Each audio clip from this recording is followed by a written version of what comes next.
नमस्कार सांग मैंने आज चलतु संडे स्पेशल पुदीना चिकेन बनवा घर को जड़े आसबार थे से नॉनवेज बनाऊँ घरे तो नॉनवेज बनऊ ना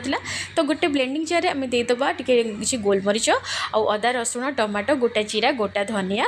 तापर देदेबा काजू धनिया पत्र पुदीना पत्र परिमाण अधिका देदेबा अल्प टिके पानी देकी तार गोटे प्लेन पेस्ट बनईदेबा तापर आलू को तेल फ्राए कर सारापर डालचीनी और पियाज को भलसे फ्राए करदे तापर जो मसला पेस्ट बनई देदेबा और चिकेन मसला लुण लंका गुंड देकी भलसे कषिदेबा तापर आम देदेबा मैरिनेट चिकेन मु लेंबू रस और स्वाद अनुसार लुण हल्दी गुंड लंका गुंड देकी और सोरष तेल देकी अध घंटे फ्रिज में रखी से चिकेन टाक देदेबा तापर चिकेन अल्प टे कषि आसापर आलू को जो फ्राए करी देकी आउ टे भलसे कषा चिकेन बढ़िया बास्ना आसो। तो देखो बढ़िया बास्ना भी आसूला गरम पानी को मुझे आड करदेली गरम पानी भलसे फुटीगला लास्ट गोटे गरम मसला देदेली थरटे एमती पुदीना चिकेन बनातु देखिए बहुत ही बढ़िया लगे जहाँ तो बनई से तो पूरा खाई खुशी हो गला बहुत ही बढ़िया लगे केमती लगुच कमेंट्स देवे चैनल जदि नुआ अच्छे सब्सक्राइब कर दिंतु। तो देखा तो एमती देखा कि टेस्ट बढ़िया।